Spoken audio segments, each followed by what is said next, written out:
This is the High Impact Leadership Podcast. Bringing vision into action. Josh Vanada is a leadership and business growth coach. I decided that I wanted to have a bigger impact. Fueled by helping individuals and organizations thrive. Engaged with a new passion. Josh is a proven business leader. To help others succeed. Over 15 years experience in helping organizations put vision into action. Where we provide tools and wisdom that help leaders and their organizations to thrive. Strategy. Consistent execution. Leadership. That's what coaching actually is.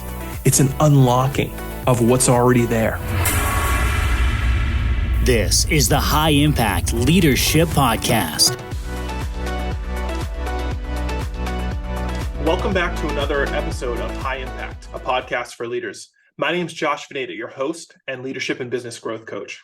Today, my guest is my good friend and president and CEO of the United Regional Chamber of Commerce, Jack Lank. Jack is a titan when it comes to chambers of commerce. He won't tell you that, but I will. Many years ago when I met Jack, he was one of the first in the country to navigate a merger through multiple different chambers, which is why the name has now become United Regional Chamber of Commerce.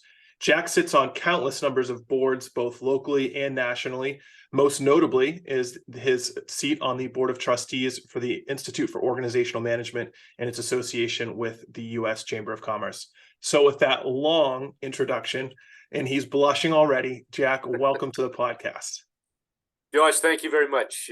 We've had a great relationship over the years. I can say I knew you when. It has been a fantastic relationship that I hope continues for many, many more years. Same here. So Jack, I think first thing is when people hear Chamber of Commerce, I don't think they know all that it entails. I certainly didn't when I became a member. So talk about how a chamber is supporting local businesses and enriching local communities. Well, a Chamber of Commerce is an organization of business owners and entrepreneurs who promote the different interests for the local business community.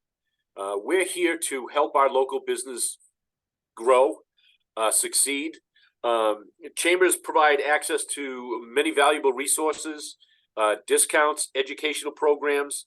But one of the most important things that we do is relationship building.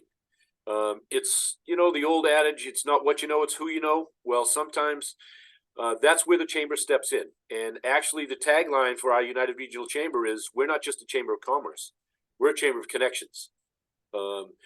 Very proud to say that we put millions of dollars of business together each year by the introductions that we make and the programs that we put on. One of the other things that we do is, we provide support on legislation, both at the local, the state, and the federal level. Anything that we feel might affect our members throughout the country. I am very fortunate to be involved on the national level. It's the chambers of commerce are not what they used to be. Okay, years ago, it was you joined a chamber of commerce because it was the right thing to do. Well, today you need more of a return on investment in order to do that. And we provide information and resources to the different membership companies, and we have individuals like yourself who are strong members of the chamber. And that's what we're here for. We're here to promote business and to help you succeed. And the advocacy piece that you just mentioned, Jack, has become something that is really one of the things that the chamber has become known for. I think, in whether it be access or an awareness of grants, for example, that local businesses might be entitled to. I think the advocacy piece is something that's becoming more and more prominent for chambers throughout the country. And then, with regards to the relationship building and the networking, we'll talk more about that in a little while. But with regards to the networking and the relationship building piece, I think the thing that makes it really unique is knowing the right people to connect. And you are a consummate connector. And you do that so well. It certainly helped us to get our feet off the ground to grow our business. So we're grateful for that. Well, as you can imagine, Jack talks to a lot of business leaders. Jack, I'm curious right now, what are some of the biggest challenges that the leaders you're talking to are facing? Well, a couple of the biggest challenges right now is finding workers, finding qualified workers. The entire world was hit with COVID, and people stopped going to the offices. It was limited hours, and I think people got spoiled being able to work from home, only work limited hours, and that's what some of my business and the employers are saying. We need them back. We need these folks, for production. We need them, to keep our businesses running. And trying to find the qualified employees is very, very difficult. Many, many years ago, people would stay, 20 years, get the gold watch, the whole 9 yards. That doesn't work anymore. There's more job hopping and hunting around. It's a lot of the younger folks, and I'm an old guy, but some of the younger folks are looking for work-life balance. If you have young families, it's difficult to put in all those hours. But trying to find the employees is one of the biggest things. The second one is honestly the government red tape. Trying to get permitting, trying to get licensing for certain things. It just takes so long that it just stifles growth. And part of our advocacy is we go and I don't want to say fight, but we go to the council meetings, we go to the state legislators. Sometimes I'm not on certain people's Christmas card list because I go and fight for my businesses, as many of my cohorts in the chamber world do. Mhm. And some politicians don't care for that, but that's what our job is. But I think the biggest challenge right now is finding the right employees. Yeah, I agree. A lot of what I'm doing with my clients right now is around just is the workforce, whether it's leadership development, talent acquisition plans. And I think, it's an interesting moment because in a lot of ways, I think employees are more aware of their options and their rights than they've ever been as a result of the flexibility that COVID forced, frankly. The other side to that that's interesting is I think employers probably pre-COVID are realizing that they took a lot of stuff for granted on what they could do and they couldn't. And so what we really working on we're working with our clients on is trying to find some sort of flexibility that works for everybody. And so the employer can actually win because they might need somebody to be in the office to answer phones if they're in a production position, thinking particularly of manufacturing or something like that. Those empty production slots are lost revenue. Absolutely. And on the flip side to that is making sure that the employee has something, that works for them. And I think a lot of that starts with organizations lack mission, vision, values, and purpose. And so that's what the modern workforce is looking for. They're looking to know that when they go to work, their work matters. I think, you bring up an interesting analogy is, that particular historically, the kind of the baby boomer generation, as it's referred to, was incredibly loyal. They'd go and they would stay at a company for 30, 40 years. And I think what you're seeing now is a transitional point in which work-life balance and what a company stands for needs to align with what I believe. So those are some of the things that we're working on with our clients. But I agree with you. One of the biggest challenges we're seeing is certainly just workforce related and trying to help organizations attract top talent. And another challenge that we have, and my chamber is located here in Massachusetts, which is a little different from many other states. We have a minimum wage of $15 an hour, and they're proposing it to go up to 20. Yeah. Well, when you bring in a new employee at $15 an hour, those employees that have been with you 3, 4, 5 years, they want their pay to raise too. So it's a financial burden on a lot of small businesses, and we're just trying to find ways to work around that.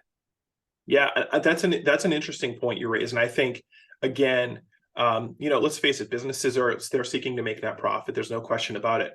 But I worked for somebody one time, and this stuck with me because it's so true.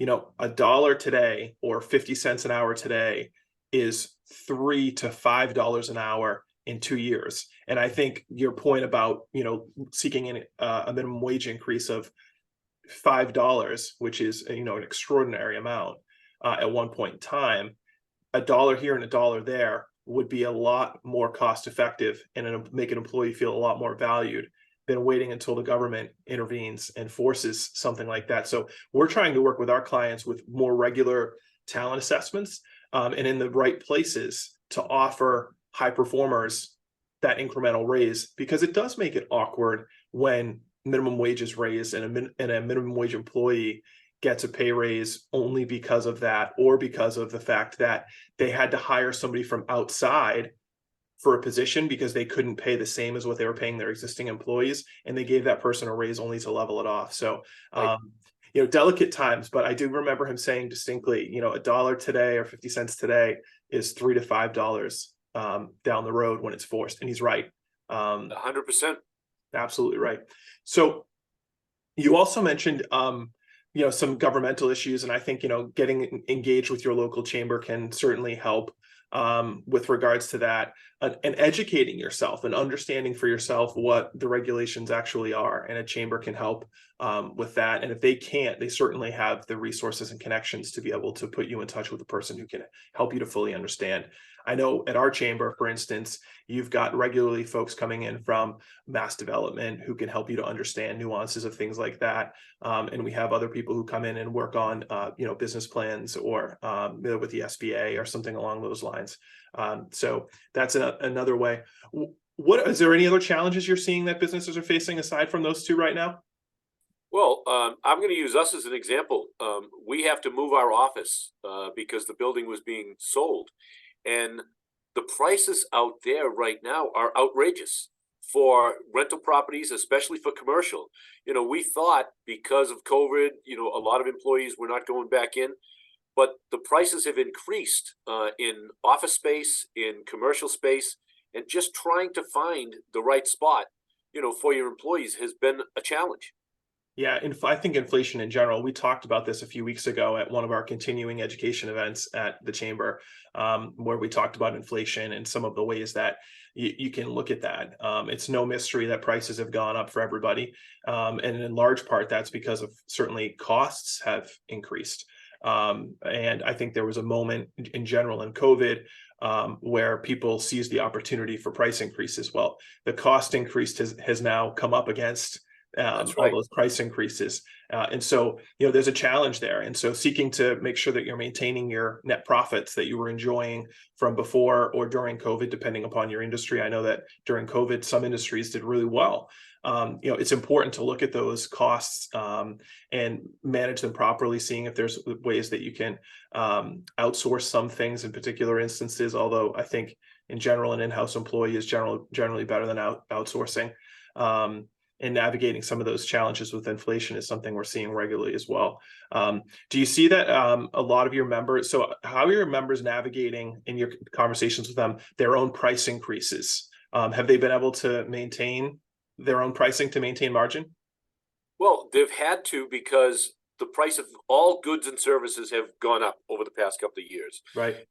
Trying to, for instance, a couple of our manufacturers, because we have many manufacturers here, the price of steel has almost doubled. The price of aluminum. We have a lot of jewelry manufacturers up here, so the price of gold and silver. So, in order for them to stay profitable, they have to raise their pricing. It's a delicate balance that they have to try and work through with all of their distributors and their customers around the country. But it's very difficult because, one of my employers who does deal in steel said it can go up $3 in a day, and you've already made commitments to your clients, your customers, that you're going to build XYZ, and then all of a sudden you get hit with a price increase. Well, you can't go back to your client and say, "Listen, we're not making any money, so I got to raise your prices." That just doesn't work. Yeah, not in a committed agreement. This is one of the areas where we're big on making sure that clients understand who their core customer is, because those customers generally are willing to pay because they believe in your service and they believe in your product. Whereas trying to compete only on price and not on value or alignment, that only ends up in bottom feeding. And it makes it really difficult to be competitive when you're just selling yourself based upon price. So making sure you understand what your own value proposition is, who aligns with that value proposition and trying to find a way to align your marketing with that. So let's switch gears for a second. Well, I just want to bring up one other thing. Yeah. Something that we've had to deal with the past year or two that we've never dealt with in the past is cybersecurity. Yeah. The hackers out there, they're holding companies hostage, they're stealing information, and it is becoming an epidemic across the business world. It is. So that's another big challenge that our employers are looking at. Because, if you get an email from somebody and you're working in an office and you don't know there's, a virus or something behind that email, it goes through all of the computers. So that's been another one of the challenges that the new world, I guess we can call it, is dealing with right now. I think that's a really good point. And I think, seeking out a professional in that area is absolutely critical. One of the things when before I started my coaching practice, I was running a dealership, and there was a survey that went out to dealers, and cybersecurity was one of the 3 most things that they were terrified of, because it could, a lawsuit with somebody's personal information could sink an organization for certain. Well, I'm going to use you as an example because you and I had this conversation. While you were working there, some of your employees got an email saying, hey, I need $50 gift cards for blah, blah, blah, whatever it might be. You never sent that email. Right. And fortunately, when one of them came to you and says, hey, Josh, what are you looking for these for? You went, I didn't do that. So that's one of the phishing scams out there right now. It is. Yeah, it's a good point. So let's switch gears a little bit. So before you were the president and CEO of URCC, you had your own mortgage business, and you hired a coach, a mutual friend of ours, or he was a friend of yours at the time, become a friend of mine. Talk about what led you to deciding to hire him and what the benefits were. Well, as an entrepreneur and while I was in the mortgage business, there are so many different things that go on that you forget sometimes how to relate to a customer, how to talk to a customer, how to ask the proper questions, what areas to look at. And I hired our friend Bill. You and I call him Father Bill because sometimes we have to go to confession and confess the bad things that we've done. And he guides us through, you should have said it, you should have said this way. But that helped me tremendously because, Josh, you know me, sometimes I'm a little hard-headed, and I don't say that everything the most politically correct at times. And Bill has guided me. And even though I hired him, almost 20 years ago, I still stay in touch with him on a regular basis, as you do. And he's helped me wade through many, many difficult situations where he takes your emotion out of it. Yeah. And sometimes in business, you have to do that. You have to look at it more logically than emotionally. And he certainly helped me do that. And I know that's what you do with a lot of your clients. You have to take, all right, that guy really made me mad and I don't like him. But it's good for my company. You let us see the difference. Yeah, I think it's a lot of like bringing experience in a non-interested way. Like I want to see all my clients succeed, but I might not have the attachment that they have to that particular situation. And so being one level detached, you can come in and say, hey, how does this serve you? How does this serve the company? And I think really in doing that, what we're helping our clients do is to stay aligned and focused on the end game. So and you the help question us look at things objectively. Right. Yeah. I mean, the question you just asked of, hey, this didn't particularly go well, and I'm a little frustrated about this, but in the main, this customer is a great client of ours, and, we should continue to do business with them. It would be easy to be emotive and just fire that client. Right. I mean, it would be like, you free yourself of the aggravation and you move on. But I think what a coach does is they bring their own experience and they bring that objectivity to help you think a little bit more clearly. They bring tools to the table to help you stay aligned and then kind of move you down further towards your goals. And one of the things that you had discussed in one of your previous podcasts is having that tough conversation. Yeah. There are certain subjects that none of us want to touch. And Bill helped me phrase it properly, attack it properly. And that's why sometimes you need an outside voice, somebody who doesn't know all the participants like yourself. You don't know your clients. and so you can give them a more objective view of the situation. Yeah, I think that's right, and you're right. We did put something out on having hard conversations, and I think that's actually one of the most difficult things in leadership. I think for people is having the difficult conversation, and then on the flip side of it, though, Jack, is I think people are, when they get angry, it's easier for them to do that. But I think the flip side is a lot of times leaders develop really close relationships, whether it be with clients or employees, and so they lose the objectivity in the sense of they like that person. Right. And so you might have somebody on the team who is a beautiful human being, but they're not delivering anything for results. And it can be simultaneously true that they're a beautiful human being and they're not a productive employee. And how do you navigate the beautiful human being piece with the fact that they're not actually helping to move the company forward, and leaning into that conversation in a way that's honest, that's humane, but that has integrity on both sides. So yeah, I do think those are areas we spend a lot of time with our clients. So here's one area where I think you can help all of our listeners, and we'll wrap up with this idea, is networking. I'm an instructor and a faculty member for the Institute for Organizational Management, which I referenced at the top of the podcast. Jack connected me with those folks, for which I'm very grateful. And one of the conversations we had with the chamber and association executives that were in the room was about networking and how to do it well. So what is networking, Jack, first? And what are some of the biggest mistakes that you see folks making when it comes to networking? Networking to us is getting out and meeting people, meeting possible clients, but not only just clients, people who can help you be introduced to other clients. Mm-hmm. We go back to that thing. It's not what you know, it's who you know. I'm very fortunate because I do have many, many relationships that I can make introductions for. And that makes me valuable to my organization and to my members.